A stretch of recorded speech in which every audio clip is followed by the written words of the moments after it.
There's a service we offer, a community contribution, real reasonable. I don't have trouble. Everybody's got trouble eventually. Hey, chef. The help thinks he's a baker.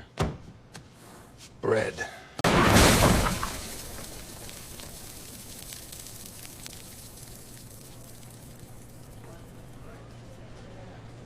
Oops.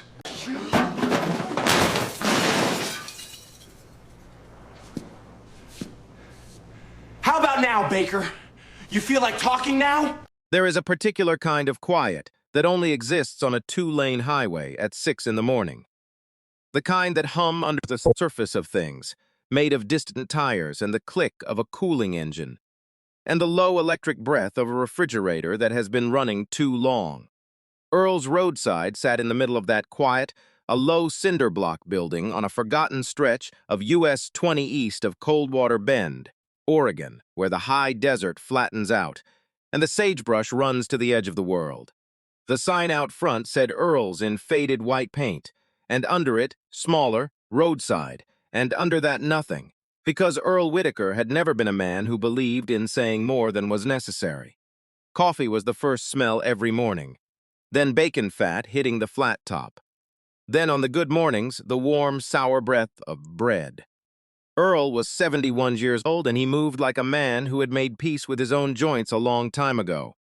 He had a bad hip from a jump that went wrong in a country he did not like to name, and a left knee that told him the weather before the radio did, and a way of standing very still behind the counter that younger people sometimes mistook for slowness.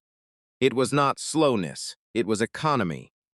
Earl had learned in a place very far from Oregon that a man who wastes no motion lives longer than a man who hurries, and he had carried that lesson home and laid it down in the linoleum of his diner like a foundation stone. He had owned the place for 31 years. He had buried a wife from it and raised no children in it, and watched the interstate pull most of the traffic 4 miles north, and leave him with the truckers who liked the old road and the locals who liked Earl. It was not a place people sought out. It was a place people ended up. And Earl had made a life out of being the man you found at the end of a long bad day, the one who poured the coffee and did not ask questions and let you sit as long as you needed. Remember that about Earl. The not asking, it matters later. The man at the back of the kitchen that morning had his sleeves rolled to the elbow and flour to the wrist. He worked dough the way some people pray, slow and folded inward, the heels of his hands pressing and turning, pressing and turning. He was lean and dark-haired, with gray coming in at the temples, and a few days of beard he never quite got around to shaving. And he wore a plain charcoal Henley gone soft, with washing, and a pair of jeans that had seen real work. His name was Keanu, and he had been coming to Earl's for the better part of 2 years, and in all that time he had never once told Earl what he did for a living, or where he slept at night. He rode an old motorcycle, a Norton with a tank scraped down to bare metal in one spot from a fall taken a long way away. He drank his coffee black. He tipped Aaron too much and waved off the change. And about 6 months ago he had asked Earl. In the careful way he asked everything, whether he might use the oven now and then. He liked to bake, he said. It cleared his head. Earl had looked at him for a moment, the way Earl looked at everything. And then he had said, "Suit yourself," and gone back to the griddle, and that had been the end of the conversation and the beginning of the bread. Most people do not know that bread is alive.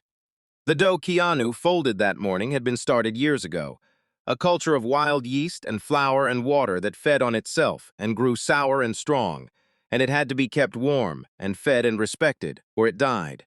He had carried a jar of it across 3 states in a saddlebag, wrapped in a wool sock. He never said why a man who would not give his last name kept a living thing alive in a sock. Earl never asked. The two of them had a way of being in a room together without filling it. Earl scraped the flat top. Keanu shaped loaves. The coffee maker gurgled. Outside the window, the light came up gray and pink over the rimrock, and a single semi went by on the highway and did not slow down.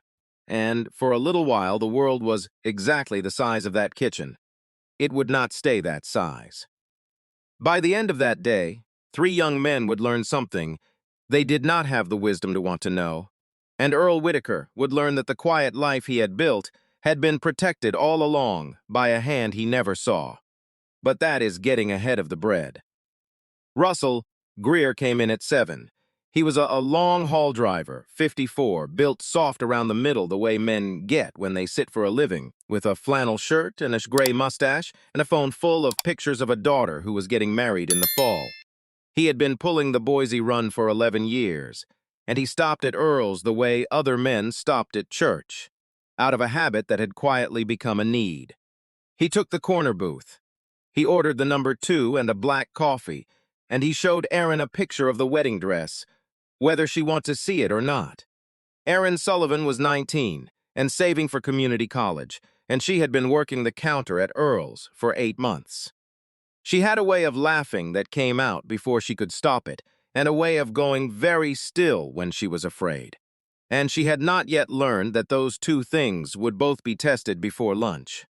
There was one more that morning before the trouble came, and he matters, so keep him in your mind. Wendell Pruitt was 84 years old, and he had run cattle on the flat south of the highway for 60 of those years before his knees and his sons, and the price of beef had all gone south together. He came in most mornings at 6:30, parked his dented pickup nose first against the building, and drank cups of coffee with 3 sugars, while he told Earl things Earl already knew. That morning he sat at the counter with his cane hooked over the edge, and his hat still on, and he watched Keanu shape loaves with the frank, unembarrassed interest of a very old man who has stopped pretending not to stare. "You know what was here before the diner," Wendell said. It was not a question. Wendell did not ask questions either. He announced things, and you were free to listen.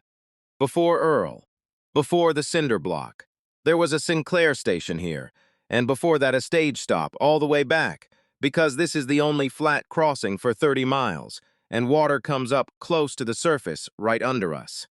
People have been stopping at this exact spot for 140 years. You know why?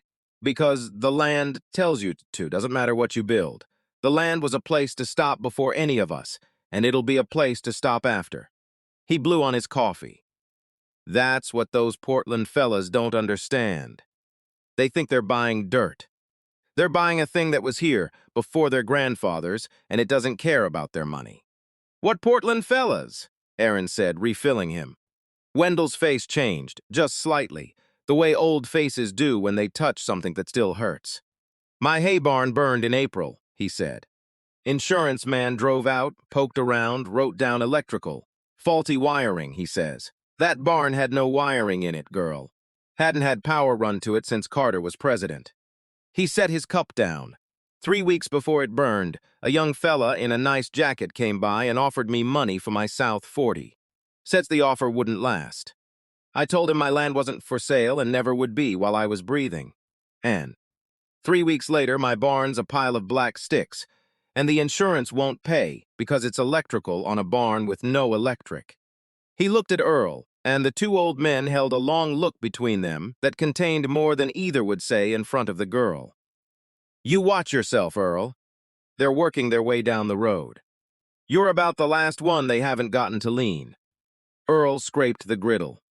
"Place isn't for sale, Wendell." "I know it isn't," Wendell said. "That's what I'm afraid of." He finished his coffee, and he laid $2.25 on the counter, and he hooked his cane off the edge and stood with the small grunt of a man whose body has become a negotiation. At the door he stopped and looked back at the man in the kitchen, the stranger with the flour to his elbows, and he said, "Good bread, son. You can smell it's real. Most places now you can't." Then the bell clanked and he was gone, and his pickup backed out and rattled off west, and that was the last easy moment any of them would have for a while. Wendell's barn matters. The young man in the nice jacket matters. Hold them both. So that was the room. An old soldier at the griddle. A quiet man with flour on his hands. A trucker with a wedding to pay for. A girl saving for school. 4 people and the smell of bread on a Tuesday, on a road that most of the world had forgotten. The bell over the door did not jingle. It clanked, a dull, flat sound like a wrench dropped on concrete. and 3 pairs of expensive sneakers squeaked across the linoleum, and the room got smaller. There were 3 of them, and they came in the way young men come in when they have decided in advance that a place belongs to them.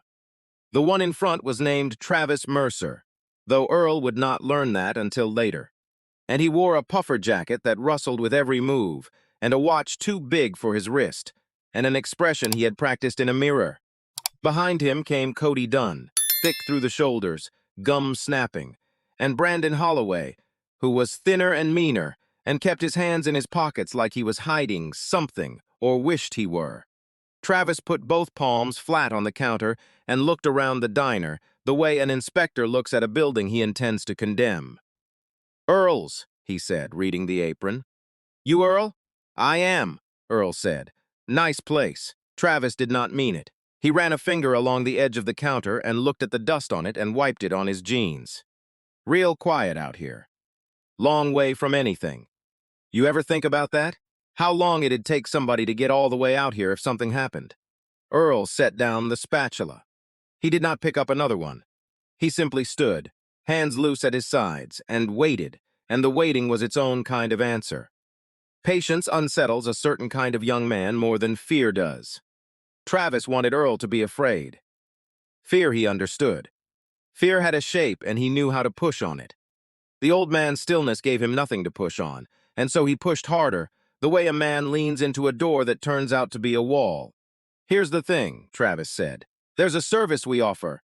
Local thing, community thing. We keep an eye on the businesses out here on the corridor. Make sure nothing happens to them. Broken windows, grease fires, vandals, all that." He smiled. The smile did not reach anywhere near his eyes. "For a small contribution, monthly. Real reasonable. I don't have trouble," Earl said. "Everybody's got trouble eventually." Earl had heard this speech before. Not these words, but this music, the artificial concern wrapped around the open hand. He had heard it in 3 languages on 2 continents, and he had learned that the men who spoke it were always the trouble they pretended to protect you from. He felt the old flat tiredness settle over him, the weariness of a man who had hoped to be done with this kind of thing. "I think you boys should have your coffee and move along," Earl said. It was then that Travis noticed the man in the back. Keanu had not stopped working. He had registered the 3 of them the way you register weather, a change in the pressure of the room. And he had filed it and kept folding his dough, and now he turned a loaf out onto the bench and scored the top of it with a quick, clean stroke of a blade. Travis watched him the way a cat watches a thing it has decided to torment. "Who's this?" Travis said.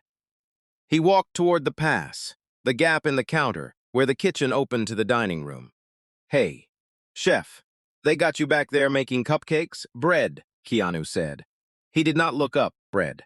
Travis laughed, and Cody laughed because Travis laughed, and Brandon did not laugh because Brandon never laughed. "Look at this guy. The help thinks he's a baker." He leaned on the pass. He was close enough now that Keanu could smell him, body spray and cigarettes and something underneath it that was just unwashed. "What's your name, baker?" Keanu set the scored loaf on a tray with the others. He picked up the next ball of dough. He began to fold it. This is the part where you should slow down with me. Because what happened next is the kind of thing that gets a man underestimated, and being underestimated, Keanu had learned, was sometimes the most useful thing a man could be. Travis did not like being ignored. He reached over the pass and picked a finished loaf off the tray, one of the scored ones, still warm. And he held it up and looked at it, and then he threw it. He threw it at Keanu's chest, hard, an overhand throw. And the loaf hit him in the sternum and burst and fell apart on the floor in a scatter of crust and steam. "Oops," Travis said. Keanu looked down at the flour and crumb on his shirt. He brushed it off with the back of one hand, 2 slow strokes. He looked at the loaf on the floor, the loaf that had taken him a day to make alive, and something moved behind his eyes and then was still. He picked up a clean towel from the rail and wiped his hands. Then he picked up the dough again. It was the wiping of the hands that did it, the calm of it. Cody stopped chewing his gum. Even Brandon took his hands out of his pockets. He didn't even flinch, Cody said, and there was something in his voice that was not quite a laugh. Travis felt the room slipping. He had thrown the bread to make the baker jump, and the baker had not jumped, and now his own men were looking at the baker instead of at him, and that could not stand. He reached down and grabbed the whole tray of bread, 8 loaves, a day of somebody's living, and he flipped it. The loaves went everywhere. The metal tray hit the floor with a flat, ringing clang that made Aaron jump behind the register. "Travis," Brandon said quietly. "Come on! Shut up!" Travis swept his arm across the prep counter and a tub of starter. The jar Keanu had carried across 3 states in a wool sock, skidded to the edge and went over and shattered on the tile in a slop of gray living dough. "How about now, Baker? You feel like talking now?" The whole diner had gone still. Earl had come around the end of the counter without anyone noticing, the way he did everything, and he stood now in the middle of the floor with the broken glass and the spilled starter between his boots. "That's enough," Earl said. "You've made your point. There's no money here for you." Russell Greer stood up from the corner booth. He was not a brave man by trade. He drove a truck, but he was a father, and there is a thing that happens in certain men when they watch the strong torment the old, and Russell felt that thing happen now, hot and stupid and unstoppable. "Hey," Russell said, "leave them alone. He's told you there's nothing here. Just get out." Cody crossed the room in 3 steps and put both hands on Russell's chest and shoved. Russell was soft and slow, and he went backward into his own booth, his hip catching the table edge, his coffee mug tipping and rolling and falling, and he sat down hard on the vinyl and then slid to the floor with a grunt that was more surprise than pain. Erin made a small sound and pressed herself into the corner by the pie case, both hands over her mouth. And here is the thing about Keanu that no one in that room understood yet. He did not leap over the counter. He did not shout. He set the dough down, gently, on the bench, the way you set down something you intend to come back to. He stepped through the pass into the dining room, and there was nothing fast about it, nothing dramatic, just a man crossing a floor. But the way he crossed it changed the air. Cody, turning from Russell, saw him coming and squared up and threw a punch, a big looping right hand with all his shoulder behind it, the kind of punch that ends fights in parking lots. Keanu was not where the punch went. He had shifted maybe 8 inches, a small economical lean.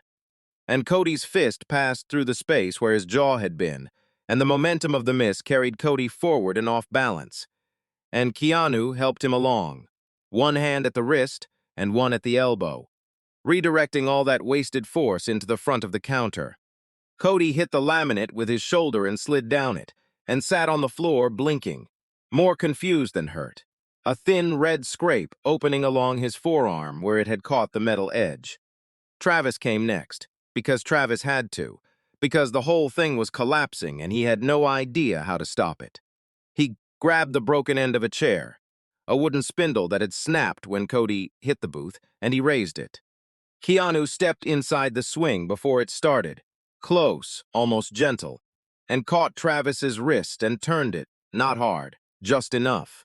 A slow pressure that bent the boy down and around until the spindle clattered to the floor, and Travis was sitting in the nearest chair, with his arm folded behind him, and Keanu's hand resting on his shoulder like a man steadying a friend who has had too much to drink. It had taken perhaps 4 seconds. No one had been knocked out. No one had been broken. There was a scrape on Cody's arm, and there would be a bruise on Travis's wrist, and that was all. And that was the most frightening part. Because everyone in the room understood at the same moment that the man with the flour on his hands had chosen, very deliberately, not to do more. Brandon had not moved. He stood by the door with his hands open at his sides and his face the color of the gray dawn outside. "Okay," Brandon said. "Okay, we're going." Keanu let go of Travis's shoulder. He stepped back. He looked at the 3 of them with an expression that was not anger and was not satisfaction. That was something closer to sorrow, and he said only one thing. "You should go help Mr. Greer up," he said, "and then you should leave." No one helped Russell up. Brandon pulled the door open and the bell clanked, and Cody scrambled to his feet, holding his forearm, and went out. And Travis stood slowly, cradling his wrist, and at the door he turned, because boys like Travis always turn at the door. "This isn't over," Travis said. His voice cracked on the last word, and he hated it. "You don't know who you're dealing with. You don't know who we work for." "No," Keanu agreed quietly. "I don't." And then they were gone, 3 pairs of sneakers squeaking across the gravel, 3 doors slamming on an SUV that was too new and too clean for that road, and the SUV spun gravel and fishtailed out onto the highway and was gone, and the diner was very quiet. And the starter that had been alive for years lay spreading slowly across the tile floor. Earl helped Russell to his feet. Erin came out of her corner with her hands shaking. Keanu knelt down by the spill, and he looked at it for a moment, the gray living thing he had carried so far. And then he scooped what he could of it back into a piece of the broken jar, salvaging the part that had not touched the floor. The way you save what can be saved. "You all right?" Earl asked him. "I'm fine," Keanu said. He stood. He looked at the wreck of the morning's bread on the floor, and the upended tray and the broken chair. "Earl, how long have they been coming around?" Earl looked at him a long moment. It was the kind of look that asks a question back. "Why do you figure they've been coming around at all?" Earl said. Keanu did not answer. He picked up the broom from the corner and began slowly to sweep. Some questions wait. This one waited until the afternoon. The thing about a small diner on a dead highway is that it has no buffer, no slack, nothing held in reserve. Earl ran it on the edge of nothing. Month to month, and a flipped tray of bread and a broken chair and a shattered pie case from a previous bad week were not small losses to him. He swept and he did not complain, and that was somehow worse than complaining would have been. Russell would not leave. He sat in his booth nursing a fresh coffee and his bruised dignity, and he kept saying he should have done more. And Earl kept telling him he had done plenty, and neither of them quite believed the other. Russell called his dispatcher and pushed his run back a day. He had a daughter getting married in October and a load of refrigerated produce going soft in his trailer, and he stayed anyway. Because some debts are not about money, and a man who has been shoved to the floor in front of a girl and an old soldier feels he owes the room something. It was Erin who said the thing that changed the shape of the day. She was wiping down the counter, the same spot over and over the way frightened people do, and she said, not quite to anyone, "It's all on the camera, you know." Keanu looked up from the dough. He had started over, the salvage starter coaxed back to life, his hands moving again. "What camera?" he said. Erin pointed up at the corner above the register, where a small black dome that everyone had stopped seeing years ago sat collecting dust. Earl put it in after the break-in. 2 summers ago. It records to a box in the office. I don't even think Earl knows how to work it anymore, but it's been running the whole time. She swallowed. It got all of it. What they said. About the money. About the windows and the fires. All of it.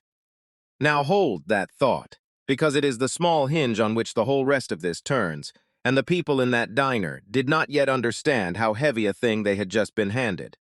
Keanu set the dough down. He took a phone out of his back pocket. An old flip phone, scratched and ordinary. The kind of phone that does not photograph well in a parking lot. And he stepped out the back door into the gravel lot behind the kitchen where the sage smell was strong and the rimrock stood up red against the blue. He was out there for 6 minutes. Earl watched him through the screen door and did not ask who he was calling because Earl did not ask. But he noticed. The way he noticed everything, that the quiet man who would not give his last name spoke into the phone with the easy authority of someone used to being listened to. When Keanu came back in, he poured himself a coffee and sat down across from Russell and said, "Mr. Greer, the woman who screamed and ran, was anyone else here when it started? Anyone who saw the whole thing?" "Just us," Russell said. "Me, the girl, Earl, you." He frowned. "Why's it matter?" "Because a recordings is good," Keanu said. "And a recording with 3 witnesses who'll swear to it is better." "Witnesses to what?" Earl had come over. He stood with his hand on the back of the booth. "Son, I appreciate what you did this morning. Lord knows I do. But this is a thing that happens out here. They'll go off and lick their wounds and find some other old man to lean on.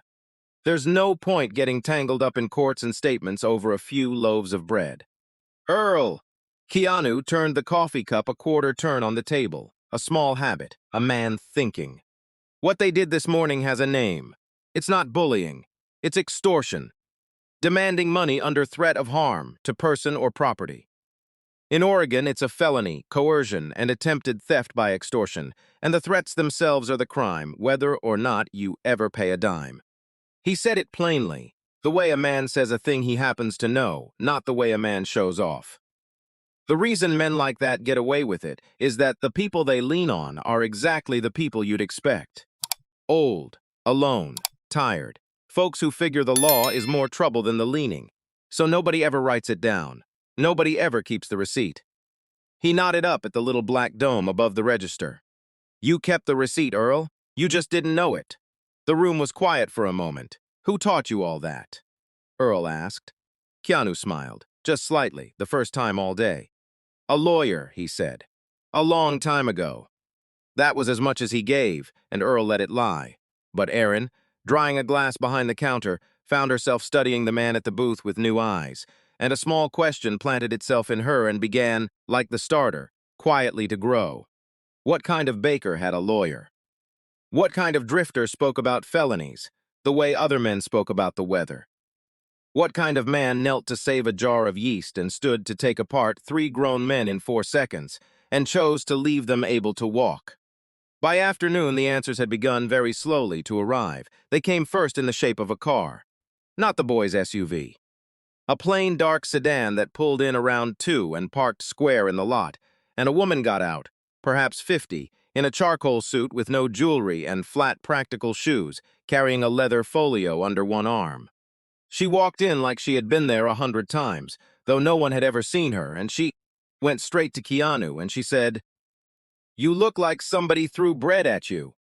"Vanessa," Keanu said, and there was warmth in it. "Thank you for coming."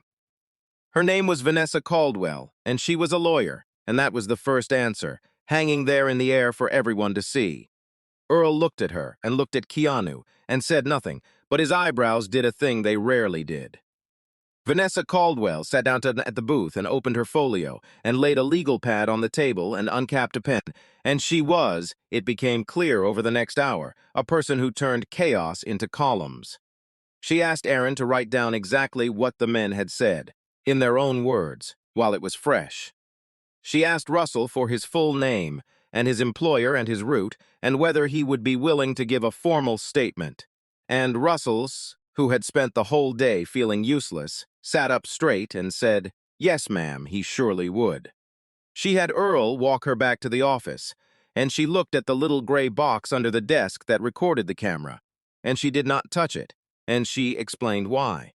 "This is evidence now," she said. "The minute you understand what you have a duty not to mess with it. We don't pull the file ourselves.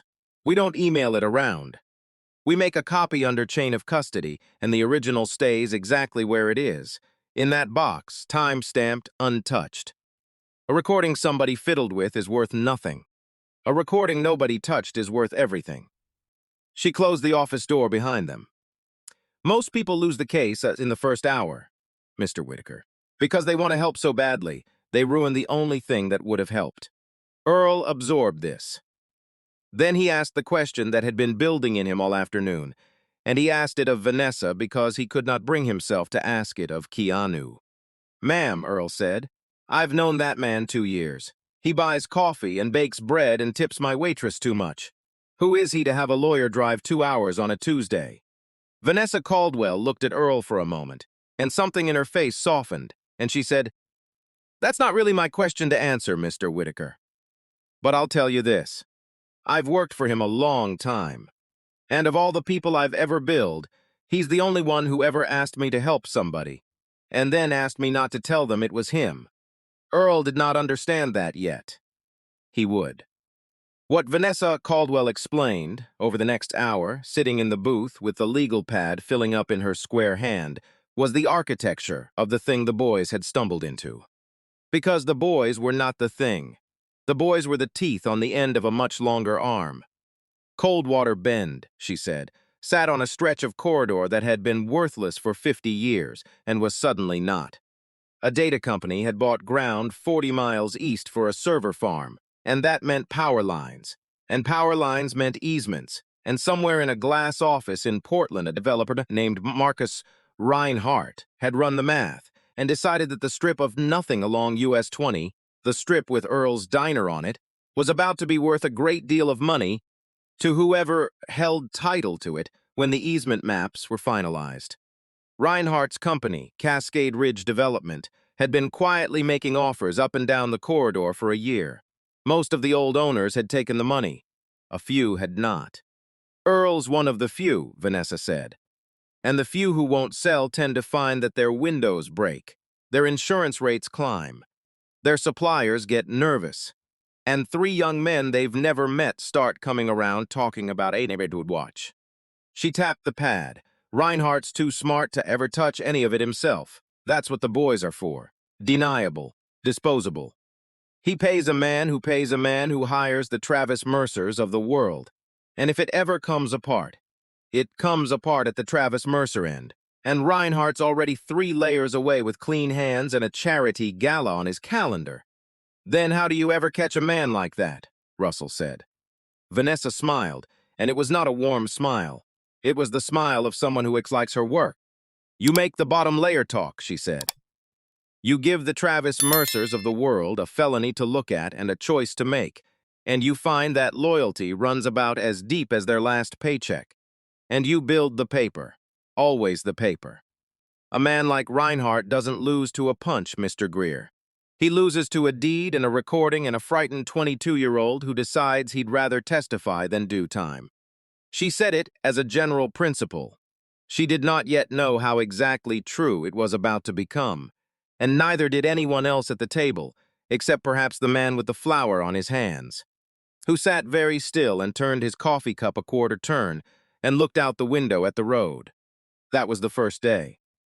The boys did not come back that night, and the diner closed at 8 as it always did, and Keanu stayed late, helping Earl board up the pie case with a sheet of plywood. They worked the way they always worked, which was mostly in silence, Earl holding the plywood and Keanu driving the screws. And when it was done, Earl poured 2 cups of the last of the day's coffee, the bitter, scorched bottom of the pot that only the 2 of them ever drank. And they sat at the counter in the dim of the closed diner with the highway dark outside and a single moth tapping at the window glass. Marion wanted to sell, you know, Earl said after a while. He did not look at Keanu when he said it. He looked at the coffee. First few years. She said the road was dying, said the interstate had killed it, said we ought to take what we could get and move into town while we still could.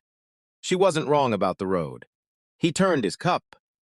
But I'd been a lot of places by then, where the ground was always somebody else's, where you slept where you were told, and ate what you were given, and a man could be moved off a piece of earth he'd bled on by somebody who'd never seen it. And I came home, and I bought this, and I think I needed one piece of the world that was mine, that nobody could tell me to leave. Marion understood that, in the end. She's the one painted the sign. He nodded at the window, at the faded letters out front. She's 12 years gone now. I keep the place partly because it's mine, and partly because it's the last thing her hands touched. Keanu did not say he was sorry. He had learned, somewhere, that sorry was a word people reached for to fill a silence that did not need filling. He sat with it instead, the way you sit with a man who has handed you something true, and after a moment he said, "She did good work." The sign. You can still read it from the road at night. Can you? Earl said, and something in his face eased. The old highway had its own history, and Earl knew all of it, and that night, perhaps because the boys had shaken something loose in him, he told it.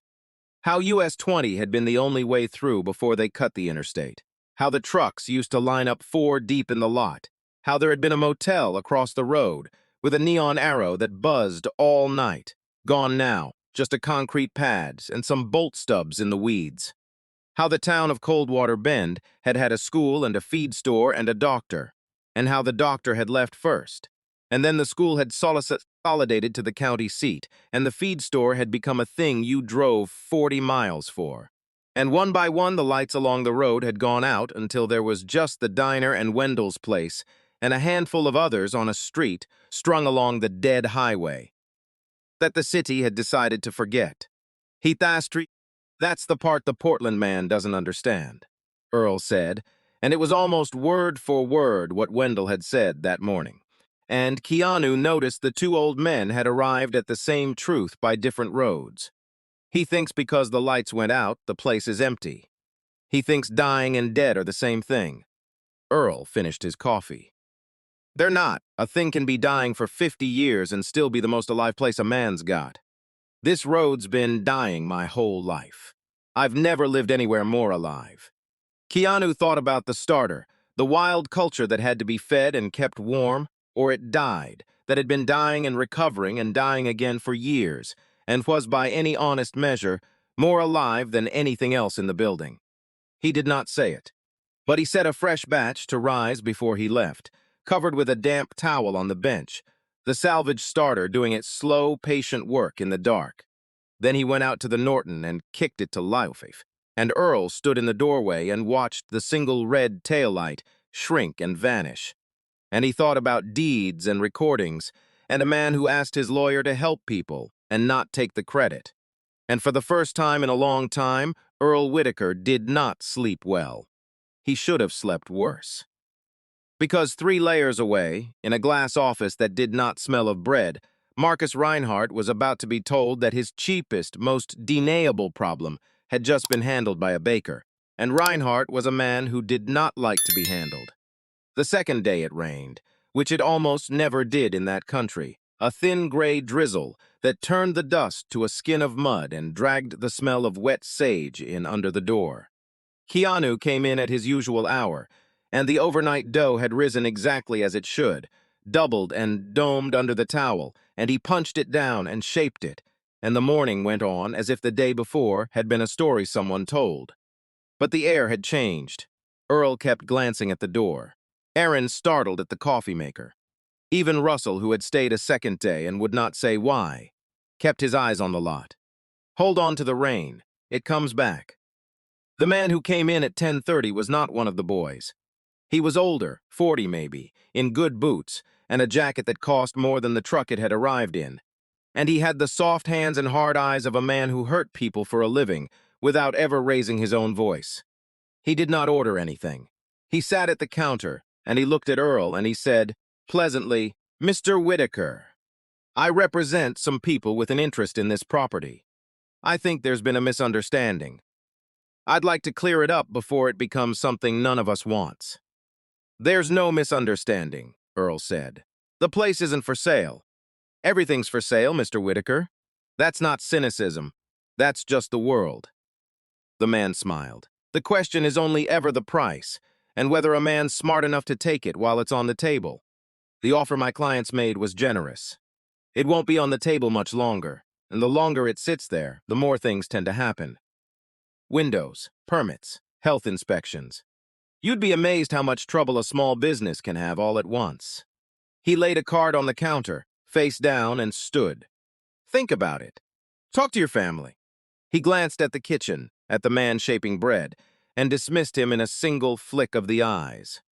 "Talk to your help, but think fast." He was at the door when Keanu spoke, without looking up from the bench, in a voice that was perfectly level. "Tell Mr. Reinhardt the diner isn't his to buy."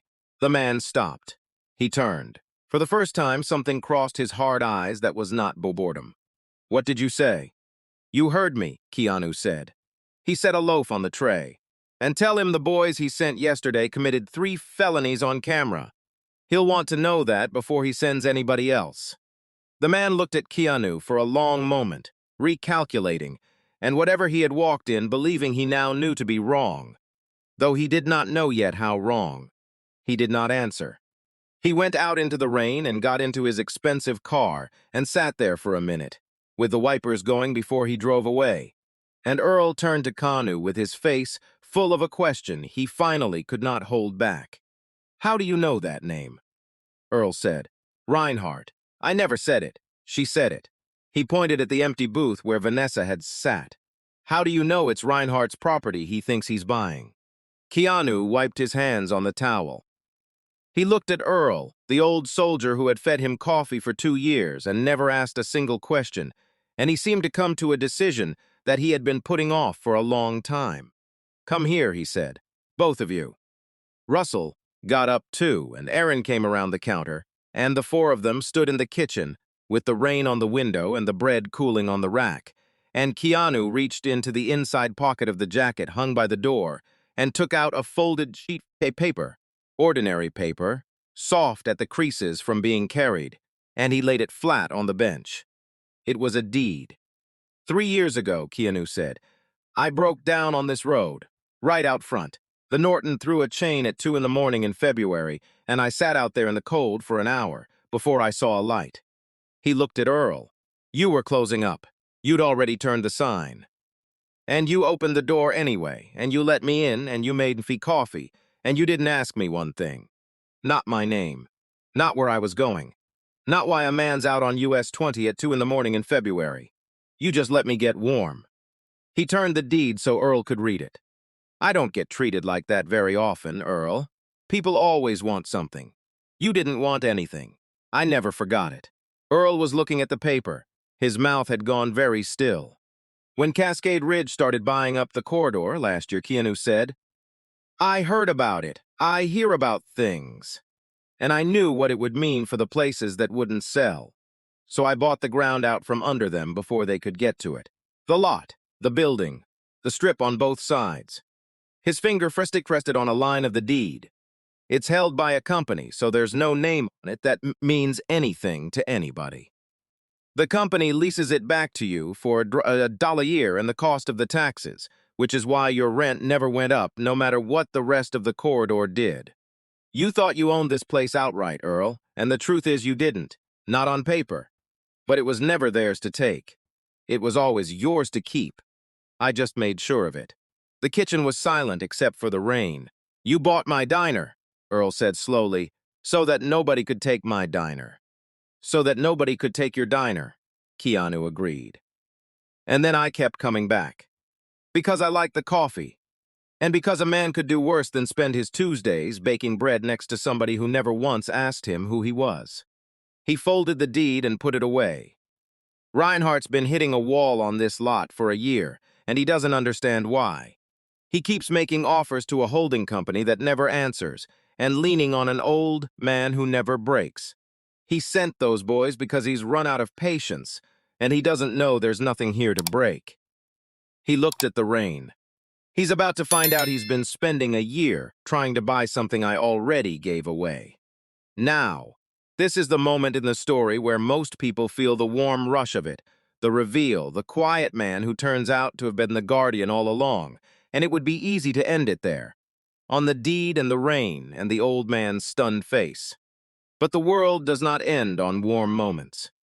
The world keeps grinding, and Marcus Reinhardt, 3 layers away in his office, had just been told that the holding company stonewalling him for a year was controlled by a man whose name, when his people finally dug it up, made even Reinhardt put down his coffee.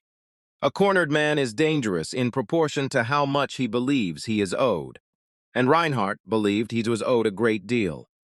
What happened over the next 2 days happened fast, and it happened on paper, which is the only place men like Reinhardt can truly be hurt.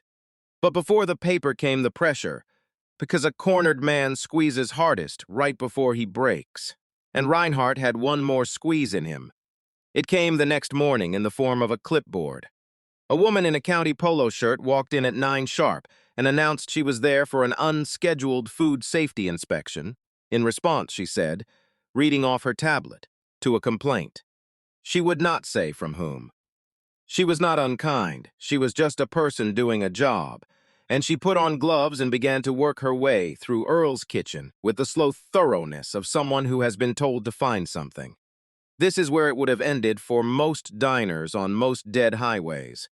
A surprise inspection from a phantom complaint, a list of violations real and invented, a closure order taped to the door, a small business strangled by a form.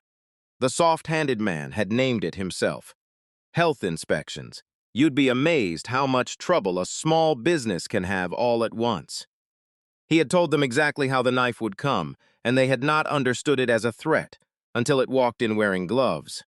But Vanessa Caldwell had understood. She had told Earl to expect exactly this. and she had come back that morning before the inspector did, and she stood quietly by the counter while the woman worked.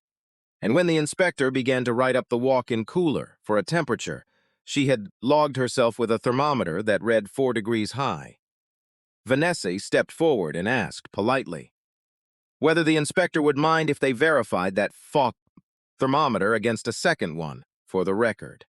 The inspector minded. But the second thermometer read 37, dead in the safe zone, and Vanessa wrote that down too, and noted the time, and noted the discrepancy, and asked the inspector for the case number of the complaint, and then asked, still politely, whether the inspector was aware that filing a false complaint to trigger a regulatory action against a competitor's holdout was itself actionable, and whether she would be willing to put in, writing the name and number the complaint had come in under. The inspection ended quickly after that. The cooler was fine. The kitchen was clean. The way a kitchen run by a man who had survived 2 wars is clean. There were 2 minor write-ups, a cracked floor tile and a missing label, both true, both fixed by noon. And there was now, in Vanessa's folio, a documented attempt to use the county health department as a weapon, with a complaint number that would, when the investigator pulled it 3 days later, trace back to a burner phone that had also, it turned out, called the soft-handed man 11 times. That is how you fight a man like Reinhardt, and I want you to see it clearly, because it is not how the movies tell you. You do not knock him down. You make him keep swinging, and you write down every swing, and you let the record of his swinging become the rope. The recording was the heart of it, but the recording did not stand alone, and here the story turned on the one boy nobody had been watching. Vanessa Caldwell came back a second time with a man from the county district attorney's office, a quiet investigator named Dale Holloway. No relation to Brandon, who took the diner's recording into evidence under the chain of custody. Vanessa had been so careful to preserve. He took Russell's statement and Aaron's and Earl's, and then he went looking for the boys, and the first one he found was not Travis. It was Brandon. Remember Brandon, the thin, mean one who kept his hands in his pockets, the one who said quietly, "Travis, come on," the one who never laughed. It turned out Brandon Holloway had been the only one of the 3 who was scared from the start. Scared of Travis, and scared of the soft-handed man, and scared most of all of where it was all heading. And frightened people, it turned out, keep things. Brandon had screenshots, every text the soft-handed man had ever sent the 3 of them, the addresses, the instructions, the half-coded language about making places uncomfortable, the photo of Wendell Pruitt's barn sent the morning after it burned with 3 words under it. Good. Next one. Brandon had been keeping them, he told the investigator, his voice shaking, in case he ever needed to prove it wasn't his idea. He had been building his own paper trail out of pure fear, and his fear, in the end, was worth more than all of Travis Mercer's swagger. The boys came apart exactly the way Vanessa had said they would. The investigator laid the recording and the screenshots and the felony counts on Travis Mercer's table, and he watched the boys' loyalty evaporate in real time. Travis gave up the man who had hired him, the soft-handed man in the good boots, within 20 minutes. The soft-handed man, faced with the burner phone records and the 11 calls and the inspector's false complaint, took longer, the better part of a day. But in the end, he too understood that the paper had been built around him while he wasn't looking, and he gave up the next layer, and the next layer gave up Cascade Ridge, and the arm that Reinhardt had been so careful to keep folded up toward him one joint at a time. And through all of it, Russell Greer stayed. He stood in the diner with his hand raised and swore to what he had seen, and he gave Dale Holloway every detail twice. And then he called his dispatcher and pushed his run back a 3rd day. And when the dispatcher told him he was risking his job, Russell said, in a voice his daughter would have recognized, that a man who would shove an old fella to the floor would do worse to somebody who couldn't drive away, and that he was not going to be somebody who drove away, and that they could find another driver for the produce. They did not find another driver. The produce was fine. Some bluffs are not bluffs, and Russell's was not. Erin almost did not give her statement. That is a thing worth slowing down for, because courage in stories is usually loud, and in life it is almost always quiet and badly frightened. And Erin Sullivan was both. She was 19. She had a younger brother she was half-raising because their mother worked nights, and she had a savings account with $411 in it toward a nascedicent nursing prom community college in Bend. And she had grown up understanding the way poor kids understand it early.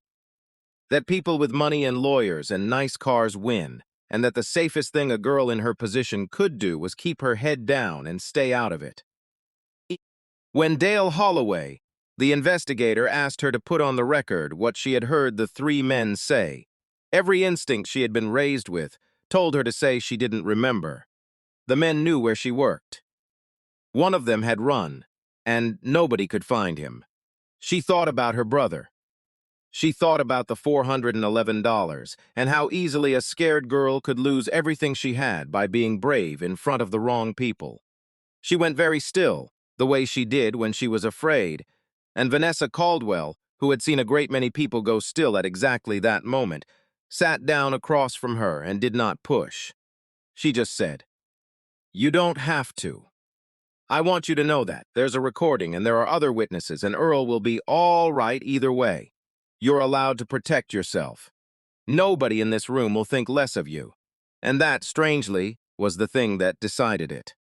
Because Erin looked over at the kitchen, where Keanu was shaping loaves like it was any other morning.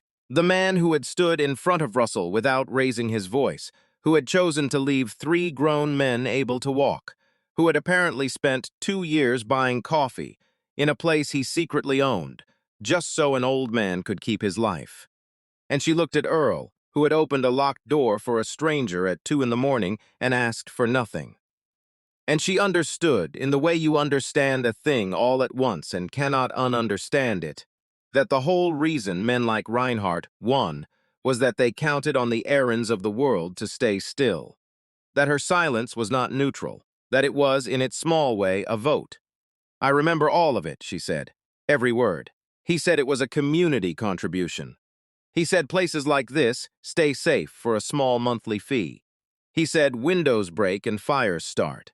I remember because I'd heard about Mr. Pruitt's barn, and I thought, that's what they mean. That's not a what if. That already happened to somebody.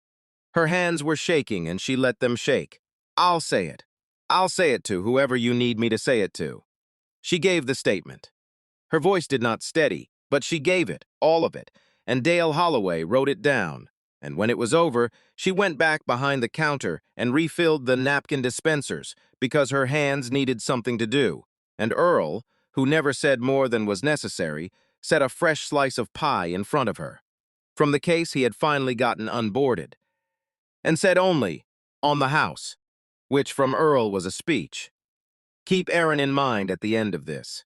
She is the one who had the most to lose and the least reason to speak. And she spoke anyway, and that is a kind of bravery the cameras never catch, and the courts barely notice. The bravery of an ordinary frightened person deciding not to stay still. But here is the truth that the warm version of this story leaves out. It did not all come right. Resolutions never do, not the real ones. Cody Dunn ran. He left the county the night the investigator found Travis, and he did not come back, and as of this telling, no one has found him. And Erin still checks the lot some mornings, without quite meaning to. Travis Mercer took a deal and testified, and will likely serve very little time, which sat poorly with Russell, who had been shoved to a floor and felt that a scrape on a forearm was a thin kind of justice for it. Brandon Holloway, the frightened one who had kept the screenshots, testified too, and the district attorney spoke for him, and he will serve no time at all. And whether that is justice or simply the price of the truth he carried is a thing Earl and Russell still argue about over coffee. Wendell Pruitt got nothing back. That is the part of this you should not let the warm ending paper over. His barn was already a pile of black sticks, burned in April by men who were never charged for it, because a burned barn with no wiring is a hard thing to hang on anyone. And the insurance company that wrote electrical never paid him a dime, and an 84-year-old man does not rebuild a hay barn. He kept his South 40 in the end, because the corridor deal collapsed, and the offers stopped coming, and nobody had a reason to lean on him anymore. But he lost the barn for good, and he lost some belief along with it. The belief that a man could be left alone on land he had worked for 60 years, and that kind of loss does not come back. He still comes in most mornings. He still drinks 2 cups with 3 sugars. But he parks his pickup where he can see the highway now, and Earl noticed that, and did not mention it. The pie case Earl had stayed boarded over for a long time, because the insurance fought him on it, the way insurance does. And a diner that runs on the edge of nothing does not replace a pie case quickly. The starter, Keanu, had carried across 3 states, never fully recovered from the part that touched the floor. There is a thing about a sourdough culture that most people do not know, which is that it is not one thing but a whole living community, wild yeast and bacteria balanced against each other over years, and once you lose part of it, the balance shifts and never shifts back exactly. He coaxed a culture back from the salvaged portion and made good bread, but it was a different bread. A little milder, a little less sour, and he never said so. But you could tell he knew it, the way you know a song is being played a half step off from how you first heard it. Not every wound heals. Some things you only get to keep the salvaged part of. That is true of bread, and it is true of barns, and it is true, mostly, of people. And Marcus Reinhardt did not fall the way you want a man like that to fall.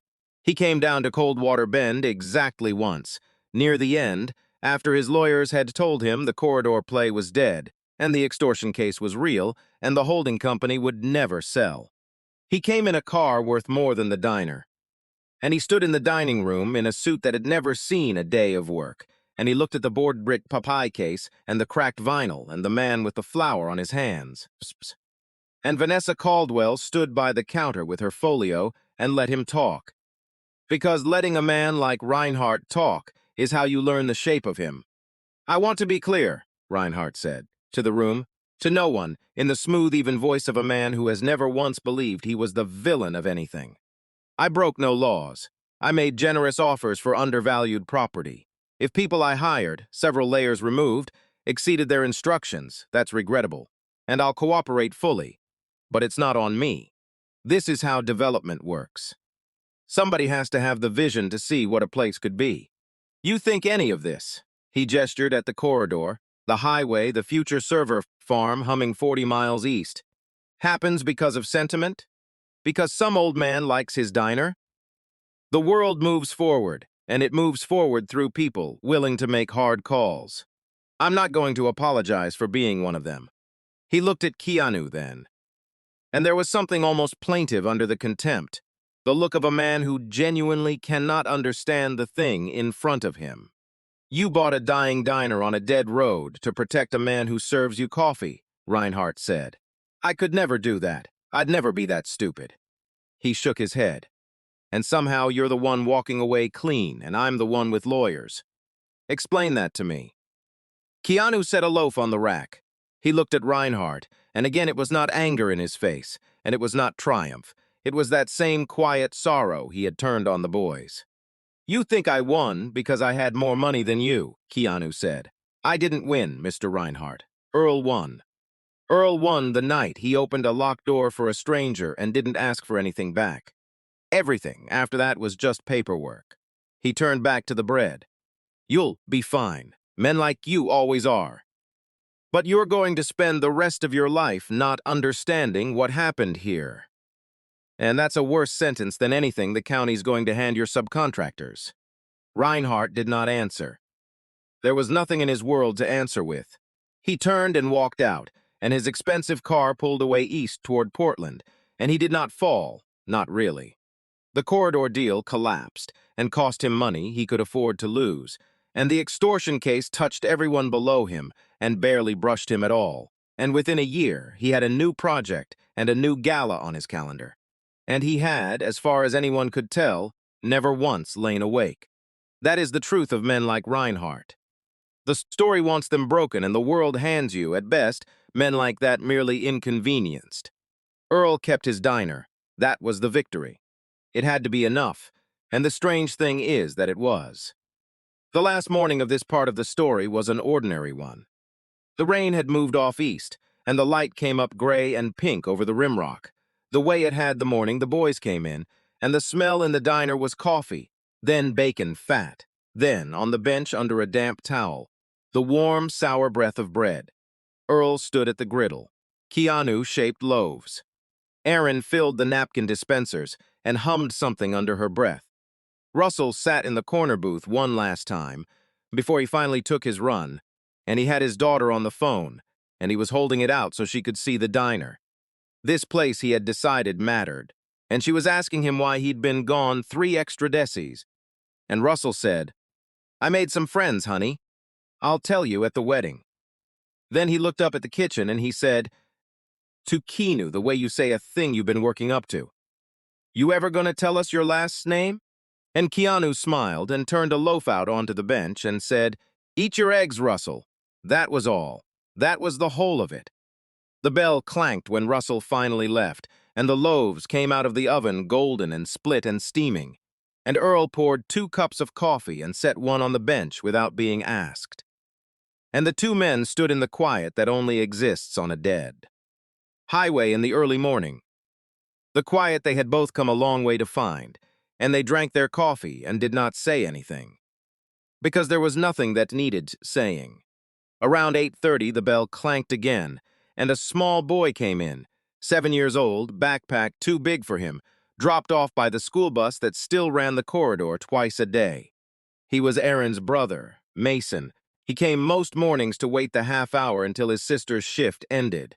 And he climbed onto a counter stool and watched Keanu pull the last loaves from the oven, the way children watch things that are real and warm and happening right in front of them. "How come your bread cracks on top like that?" Mason said. "Ours from the store doesn't." Keanu turned a loaf so the boy could see the long split where the crust had burst open. "Because it's alive when it goes in," he said. "There's a little bit of it that's been alive a long time, longer than you, and when it gets hot, it tries to keep growing, and the crust can't hold it, so it cracks. Store bread's already finished growing before it ever bakes. Nothing left in it that wants out." He set the loaf in front of the boy and tore the heel off and handed it over, steam coming off the soft inside. The crack means it was still trying. Mason ate the heel and thought about this with the total seriousness of a 7-year-old. "So the broken part means it was alive," he said. "That's about right," Keanu said. Earl, scraping the griddle, made a sound that in a less economical man would have been a laugh. Keanu left around 9. He set a fresh batch to rise before he went, covered with a damp towel on the bench, the salvaged starter doing its slow, patient work in the dark, ready for whoever opened the door tomorrow. He went out to the Norton and kicked it to life, and Earl came to the doorway the way he did, and lifted one hand, and Keanu lifted one back, and then the single red taillight shrank and vanished east into the bright morning. And the old soldier stood in the door of the diner that he had thought he owned, and now understood he had been given, twice, by the same quiet hand. I keep coming back to the dough on the bench. Not the deed, not the recording, not the long arm of Marcus Reinhardt folding up one joint at a time. The dough rising under a damp towel in the dark, the morning after 3 young men tried to tear the place apart. They smashed the pie case, and they shoved Russell Greer to the floor, and they broke a jar that had been alive for years. And the dough just kept rising. Because that is what living things do when you give them warmth and leave them alone. Keanu set a fresh batch every night he was there, for whoever might open the door in the morning, and Earl Whitaker fed a stranger coffee at 2 a.m., and never knew he was buying back his own life by doing it. That is the part that stays with me. We are kept, most of us, by people whose names we never learn, by kindnesses we hand out without counting, rising quietly in the dark while we sleep. While this story is fictional, the lessons about what it costs to protect the people who once showed us kindness, and about how the patient work of the law can do what no fist ever could, are very real. Thank you for following this story. Let us know in the comments below. If this story has moved you and you'd like to stand with us in bringing more voices of truth and hope to light, please consider supporting our work. Even the smallest gift helps us continue creating and sharing these powerful stories. You can find the donate link in the description. And of course, don't forget to subscribe so you won't miss the next chapter we're preparing for you.